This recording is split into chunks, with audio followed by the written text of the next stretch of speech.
beberapa minggu ini kita sudah bahas bagaimana kita sudah dilahirbarukan, dan kehidupan yang baru itu adalah Kristus itu sendiri yang diberikan kepada kita menjadi kehidupan kita.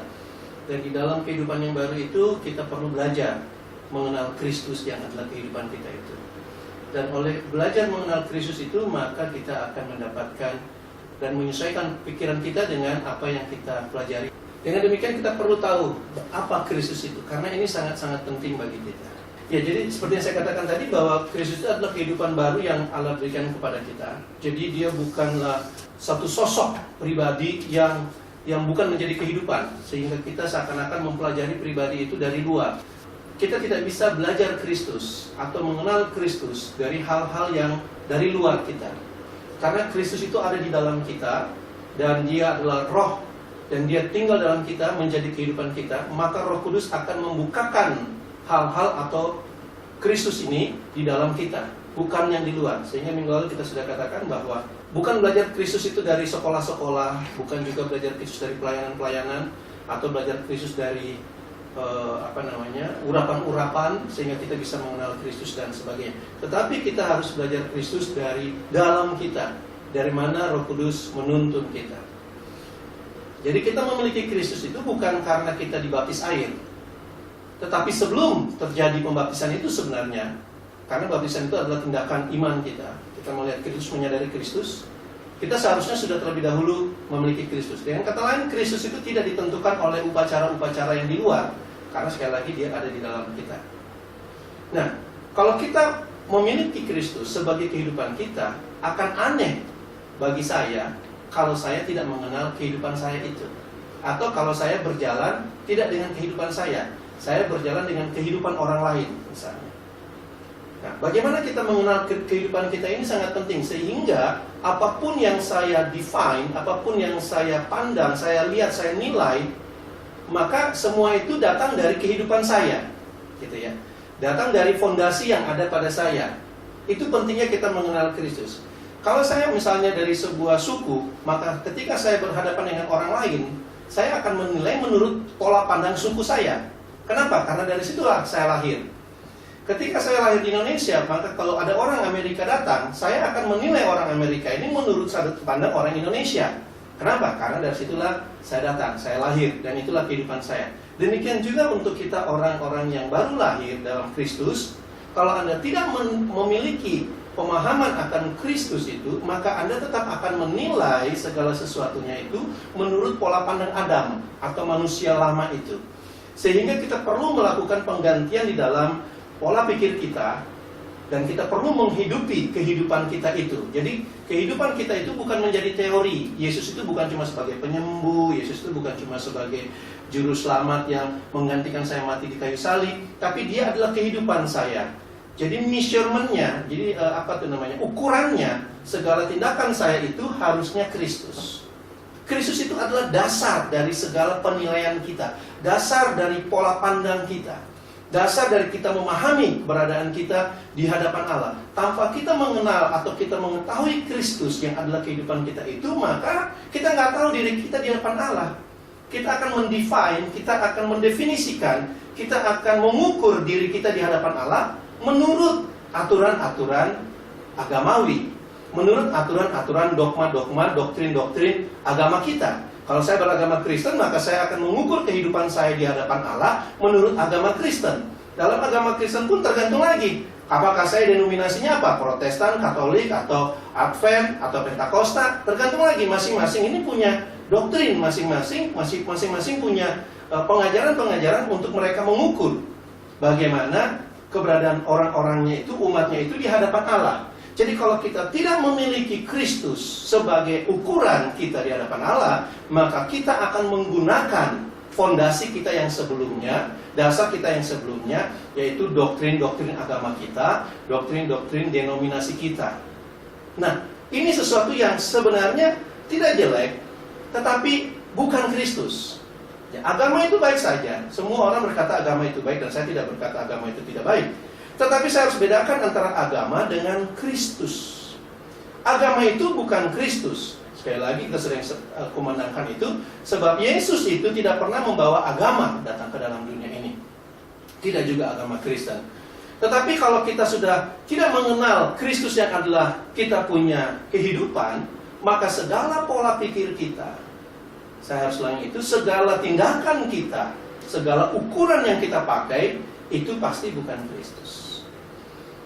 Kalau kita tidak memiliki Kristus ini, maka kita akan berbenturan dalam dunia ini. Karena masing-masing denominasi memiliki pemahaman mereka masing-masing.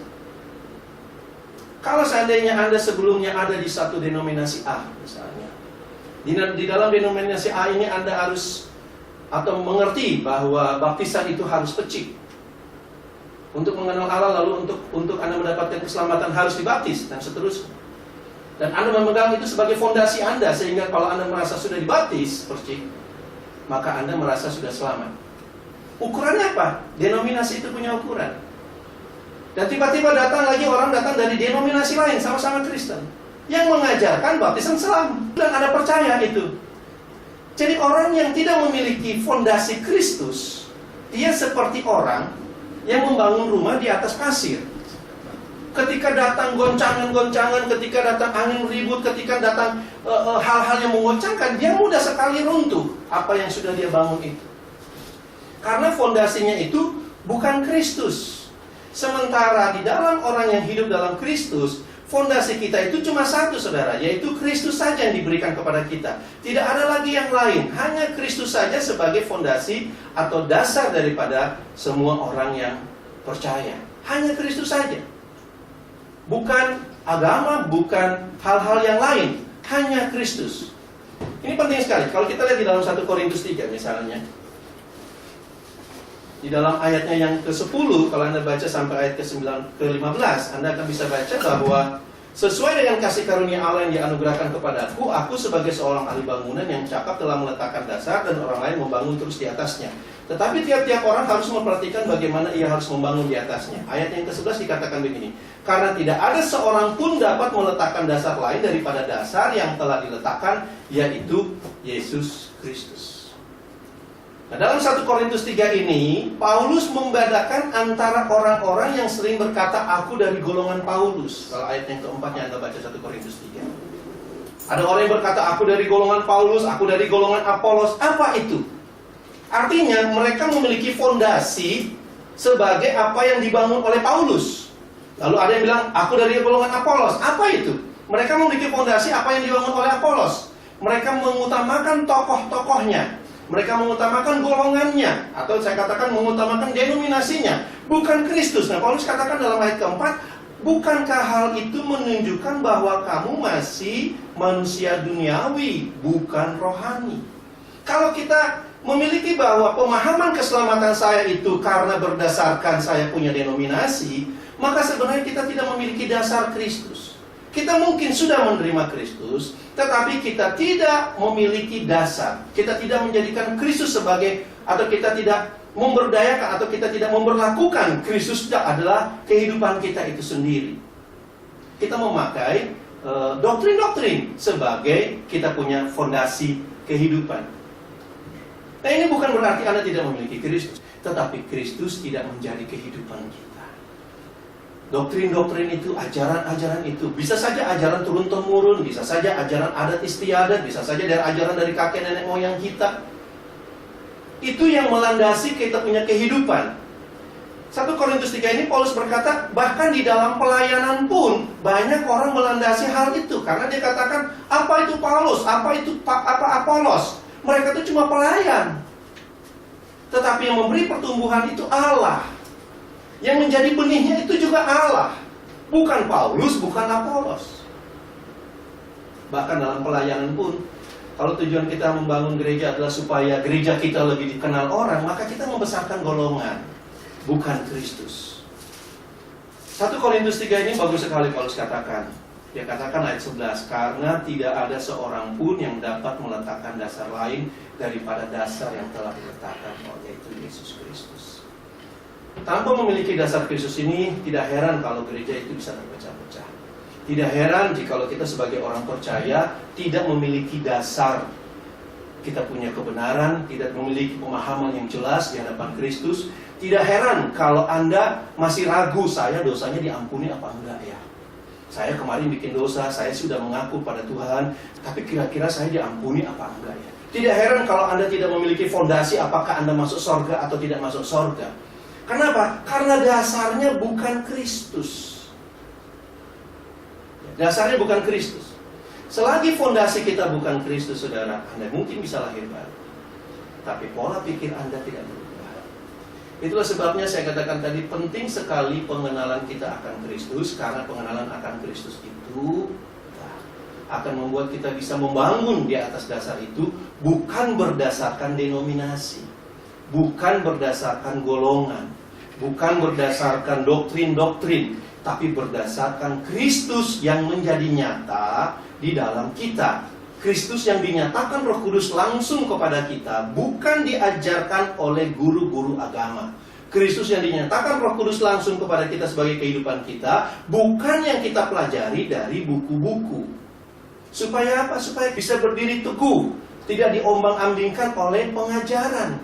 Karena hanya satu tadi dikatakan, hanya satu saja dasarnya, yaitu Kristus. Tidak ada dasar yang lain. Saya percaya jikalau Kristus yang menjadi dasarnya, maka tidak akan banyak denominasi.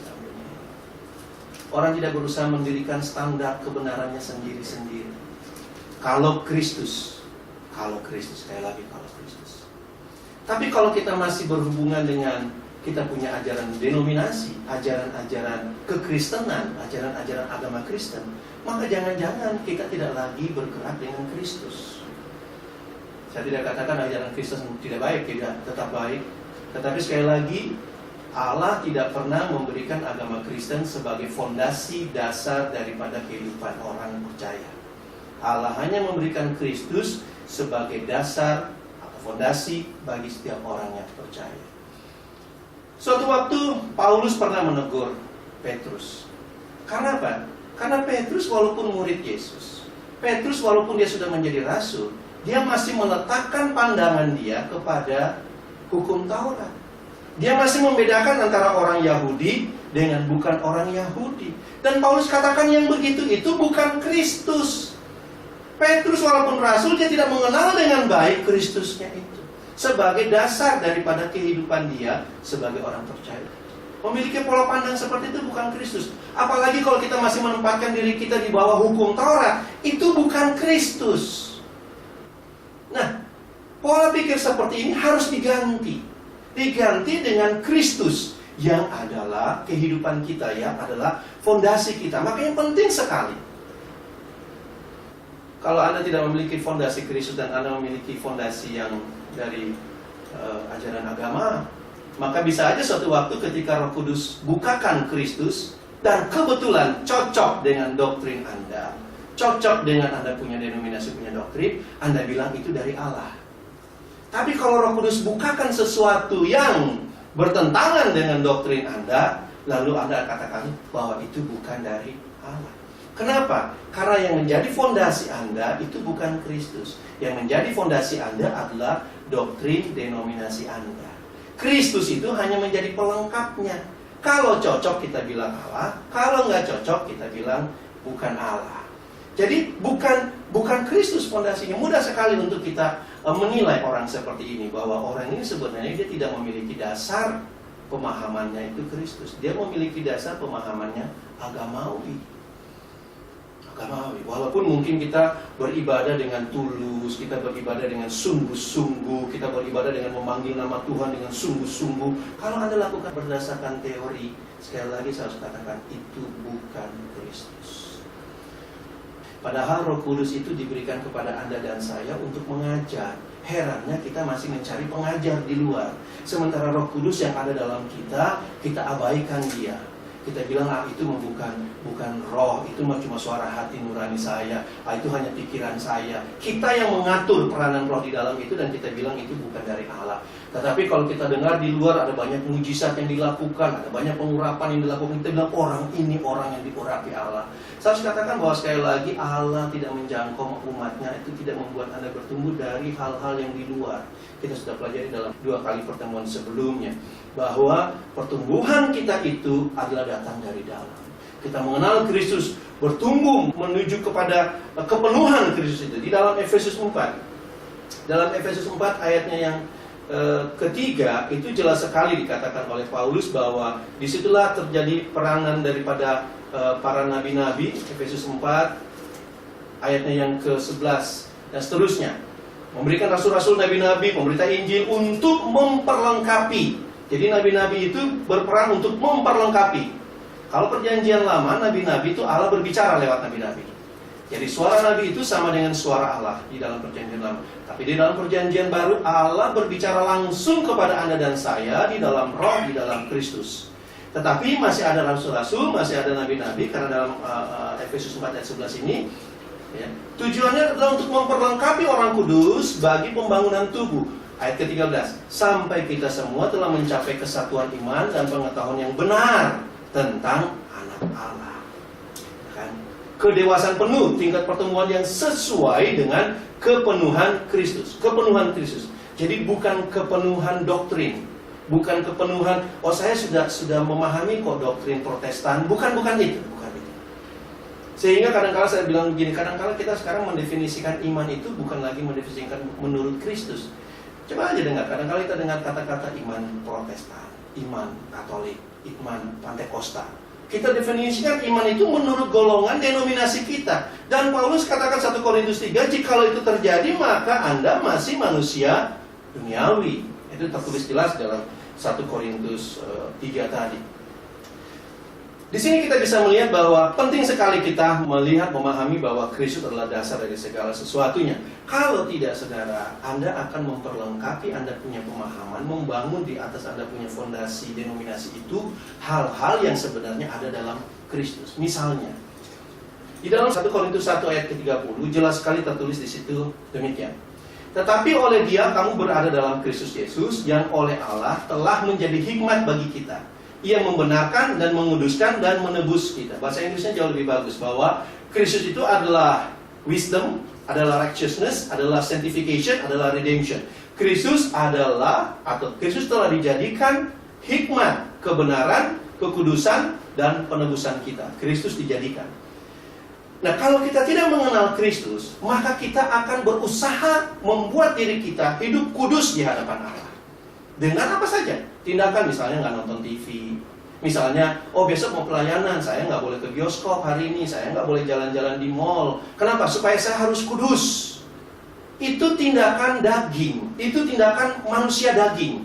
Karena fondasi yang kita lakukan supaya kita bisa kudus itu berdasarkan ajaran manusia, berdasarkan ajaran mungkin diambil dari perjanjian lama dan sebagainya, yang sebenarnya sudah digenapi dalam Kristus. Tetapi kalau Anda baca 1 Korintus 3, 1 Korintus 1 ayat 30 dan mengerti bagaimana Kristus itu, Kristuslah yang menjadi kekudusan Anda. Bukan Anda yang mengusahakan supaya Anda bisa kudus di hadapan Allah. Bukan Anda yang mengusahakan supaya bagaimana saya tidak berpikiran negatif, bagaimana supaya saya tidak iri hati, bagaimana supaya saya bisa mengasihi orang. Kristuslah yang menjadi kekudusan Anda. Sehingga kalau Anda mengenal Kristus, maka Anda tahu kekudusan itu. Demikian juga Kristus yang menjadi hikmat Anda. Bukan dengan Anda ikut kursus bagaimana hikmat Allah bisa dimiliki oleh kita. Tidak. Tanpa memiliki Kristus, tanpa mengenal Kristus, maka hikmat Allah tidak mungkin Anda miliki. Itu semua cuma dongeng-dongeng manusia saja yang diajarkan kepada Anda.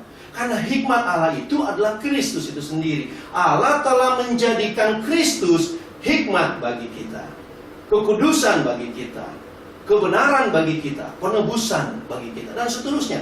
Kristus. Sehingga penting sekali kita mengenal Kristus ini. Dan tidak mencarinya di luar, tidak mencarinya dari ajaran-ajaran manusia, tidak lagi mencarinya dari doktrin-doktrin dan sebagainya. Tetapi bagaimana kita mengenal Dia. Sekali lagi, kalau kita mengenal Kristus, maka kita tahu apa yang telah Allah berikan kepada kita. Segala berkat-berkat Abraham itu telah diberikan kepada kita, tetapi di dalam Kristus. Segala hikmat, pengudusan, pembenaran itu diberikan kepada Anda dan saya, dan Anda tidak perlu lagi merasa tertuduh. Dan itu cuma satu penyebabnya, karena tidak menjadikan Kristus sebagai dasar dari segala tindakan Anda. Padahal Kristus itu adalah kehidupan Anda sendiri.